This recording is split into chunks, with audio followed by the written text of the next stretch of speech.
2024 সালের 1 জুলাই শুরু হওয়া কোটা সংস্কার আন্দোলন দ্রুত সরকার পতনের দফা আন্দোলনে রূপ নেয়। 4 আগস্ট বৈষম্যবিরোধী আন্দোলনের সর্বাত্মক অসহযোগে নজিরবিহীন সহিংসতা ও প্রাণহানির ঘটনা ঘটে। ক্ষুব্ধ আন্দোলনকারীরা মার্চ টু ঢাকা কর্মসূচি একদিন এগিয়ে 5 আগস্ট পালন করার সিদ্ধান্ত নেয়। তৎকালীন প্রধানমন্ত্রী শেখ হাসিনাকে পদত্যাগ করতে বাধ্য করা হয়। 5 আগস্ট 2024, সময় তখন দুপুর 2:30টা। সামরিক বিমানে ছোট বোন শেখ রেহেনাকে নিয়ে দেশত্যাগ করেন শেখ হাসিনা। পেছনে রয়ে যায় কোটা আন্দোলনের সংঘাত, লাশের স্তূপ এবং নিপীড়িত জনতার আহাজারি। ঢাকাসহ বিভিন্ন স্থানে হাজার হাজার মানুষ রাজধানীতে নেমে আসে। পুলিশ ও আন্দোলনকারীর সংঘর্ষে সেদিন নিহতের সংখ্যা বেড়ে দাঁড়ায় 100-রও বেশি। শেখ হাসিনা দেশত্যাগের পর বিকালে সেনাপ্রধান জেনারেল ওয়াকারুজ্জামান জাতির উদ্দেশ্যে ভাষণ দেন। অন্তর্বর্তীকালীন সরকারের ঘোষণা দিয়ে শান্তি বজায় রাখার আহ্বান জানান তিনি। 5 আগস্টের এই 36 জুলাই ইতিহাসে চিহ্নিত হল ছাত্র ও জনগণের বিজয়গাথা হিসাবে। সংকটপূর্ণ এই দিনটি শেখ হাসিনার রাজনৈতিক জীবন ও দেশের গণতান্ত্রিক সংগ্রামের এক অমোচনীয় অধ্যায় হয়ে রয়ে গেছে।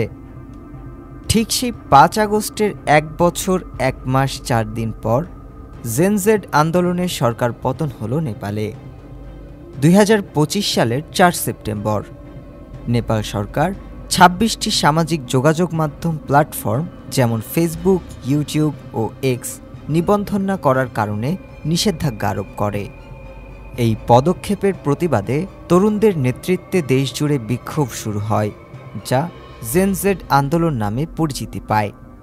মাত্র কয়েক ঘন্টার মধ্যেই বিক্ষোভ রাজধানীর প্রধান সড়কগুলোতে ছড়িয়ে পড়ে এবং হাজার হাজার মানুষ সরকারের সিদ্ধান্তের বিরুদ্ধে রাস্তায় নেমে আসে। 5 সেপ্টেম্বর বিক্ষোভকারীরা সংসদ ভবনের দিকে অগ্রসর হলে পুলিশ গুলি চালায়। ফলে 19 জন নিহত ও শতাধিক আহত হয়। পরিস্থিতি নিয়ন্ত্রণে আনতে সরকার কারফিউ জারি করে এবং সামাজিক যোগাযোগ মাধ্যমের নিষেধাজ্ঞা তুলে নেয়। কিন্তু ততক্ষণে অনেক দেরি হয়ে গেছে। এই পদক্ষেপও বিক্ষোভ থামাতে সক্ষম হয়নি।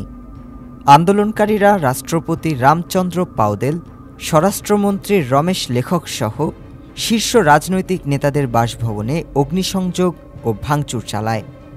এই সহিংসতার পর স্বরাষ্ট্রমন্ত্রী পদত্যাগ করেন। এর আগে নেপাল জুড়ে চলমান বিক্ষোভের কারণে সৃষ্ট নিরাপত্তা উদ্বেগে ত্রিভুবন আন্তর্জাতিক বিমানবন্দর অনির্দিষ্টকালের জন্য বন্ধ ঘোষণা করে কর্তৃপক্ষ।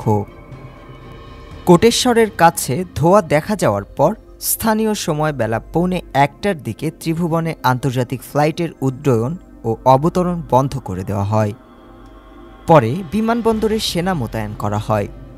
বিক্ষোভকারীরা একের পর এক মন্ত্রী ও রাজনীতিকের বাড়িতে আগুন ও ভাঙচুর শুরু করলে মঙ্গলবার দুপুর থেকে সেনাবাহিনী সব মন্ত্রী ও বড় বড় দলের শীর্ষ নেতাদের তাদের বাড়ি ও অ্যাপার্টমেন্ট থেকে হেলিকপ্টারে করে সরিয়ে নেওয়া শুরু করে।